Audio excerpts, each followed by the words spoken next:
je vais essayer de laisser justement du temps à la discussion et au fond, je vais vous montrer concrètement l'état, qui est un peu l'état des CPGE au moment où on discute ensemble.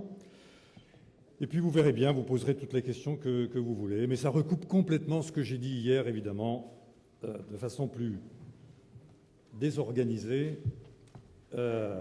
à la réception à la mairie. J'attaque sur les champs qui sont les miens. Objectif fixé en 2006, 33% de boursiers en CPGE à l'horizon 2010. Ça, c'est les pourcentages de boursiers. Je vous laisserai tout et tant que je n'ai pas fait le signe cabalistique, non, mais tant que je ne l'ai pas fait, vous pouvez continuer votre travail d'enregistrement. Alors, 1995, 13,5%, etc. Donc, 2005, 19%. 2006-2007, un engagement extrêmement fort à l'ouverture sociale en CPGE. On est monté à 22,3%. Je vous indique que cette année, à cette heure-ci, nous en sommes à peu près à 20%. Je dis à cette heure-ci parce que les dossiers de bourse s'échelonnent sur toute l'année et il y a des étudiants qui ne pensent à demander des bourses d'enseignement supérieur que très progressivement. L'état qui vous intéresse le plus, c'est sans doute, à cet instant précis et global, l'état des candidatures, sinon des candidats dans toutes les sections. Ça, c'est l'état des candidatures. Et en moyenne, il y a 4 candidatures exercées par individu physique candidat. Alors, je vous signale qu'en MPSI, on a gagné 569 candidats sur 23 000 et quelques, PCSI, 1000 candidats sur 24 800, PCSI et SI, 113 candidats sur 766, PTSI, 689 candidats de plus, et donc 7 996 candidats. Ça, c'est les candidats. Vous avez sur l'écran les candidatures, qui montrent d'ailleurs que le facteur de multiplicité, il est en gros de 4, 5, quelque chose de ce goût-là.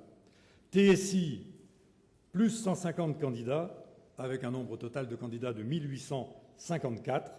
Je vous signale que ceci s'inscrit dans une augmentation des classes terminales S de 2500, alors qu'il y a une perte à peu près équivalente des terminales L et des terminales ES, et que par contre en terminale technologique, celle qui vous concerne, on perd 2600 élèves cette année, et donc on a 47 391 élèves.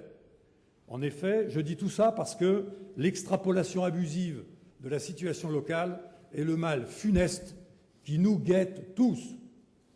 Et donc, il ne faut absolument pas déduire du fait qu'une observation micro-éducative est fondée, il ne faut quand même pas en déduire qu'on peut multiplier à l'échelle nationale. Et pourtant, certains y ont excellé. Je vous rappelle rapidement, mais vous le savez, que les classes préparatoires participent, mais pour partie seulement,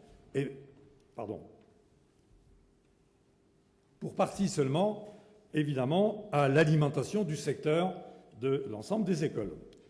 Je vous dis aussi, mais je l'ai déjà dit, je crois, hier, que les recrutements à Bac+0, calés sur l'idée que le stress serait vraiment une denrée qu'il faut absolument éviter à tous les élèves de terminale, ces recrutements à Bac+0 s'amplifient dans toutes les filières.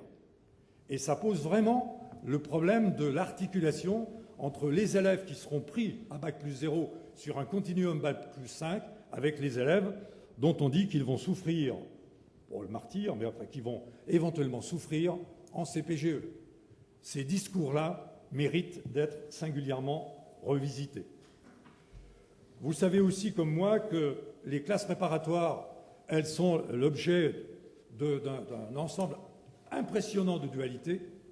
Leur caractère généraliste, on l'a dit tout à l'heure dans les exposés, il est vraiment le caractère premier, ce qui n'exclut absolument pas la capacité à devenir spécialiste. L'échelon géographique pertinent pour traiter des classes préparatoires, vous savez que c'est l'échelon global, c'est-à-dire l'échelon national. Vous savez aussi que dans la dualité formation-concours, il ne faut pas perdre de vue que ce qui restera définitivement, c'est la qualité de la formation que vous délivrez. Alors il y a évidemment des paradoxes, des contraintes, des tensions, des dangers. Parmi les tensions qui ne sont pas des dangers, parce qu'elles peuvent être stimulatrices, il y a évidemment le fait que le plan réussir en licence doit nous interpeller, et c'est heureux qu'enfin on réussisse en licence et qu'on y réussisse bien, et qu'éventuellement on y réussisse aussi bien qu'en classe préparatoire, pour ce qui est de la poursuite, évidemment, après le segment L1, L2. Les défis des CPGE, on va passer très vite, vous les connaissez tous.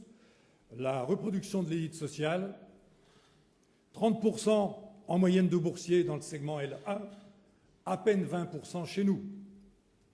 À vous, à nous de relever ce défi, sans quoi l'avenir, à mon avis, n'est pas assuré.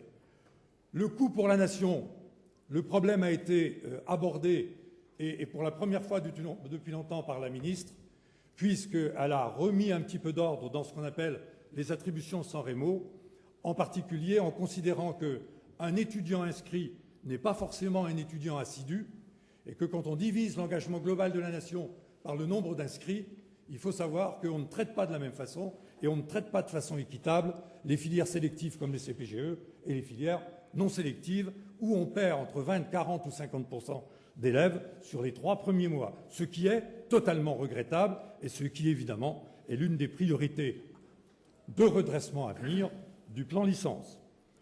L'illisibilité internationale, on n'en parle pas ici, d'autres en parleront.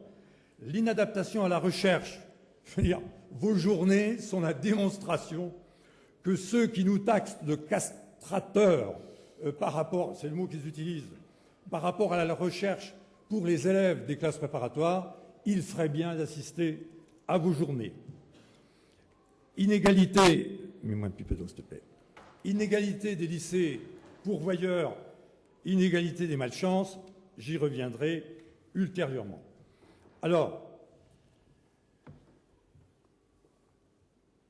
on peut dire, et on le dit depuis longtemps, qu'il est plus facile de désintégrer un atome que de briser un préjugé. Il n'en demeure pas moins que les préjugés, évidemment, perdurent. Les classes préparatoires, donc leur niveau, c'est bien celui d'un campus décentralisé en réseau, au niveau national, même programme, mêmes horaires, même qualification, beaucoup d'agrégés docteurs.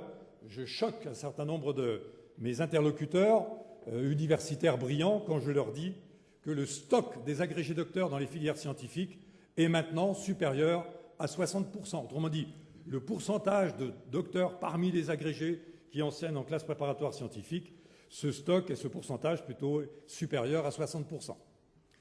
Alors ils ne font peut-être pas tous de la recherche activée, continuée, mais enfin, ils sont qualifiés de ce point de vue et leur parcours de démarche de recherche scientifique initiale les a définitivement imprégnés. Le recrutement transparent des étudiants, on en reparlera, puisque c'est avec cet outil que nous avons construit le dossier unique dans lequel maintenant viennent s'agréger absolument tous les recruteurs, si j'ose dire, post-baccalauréat.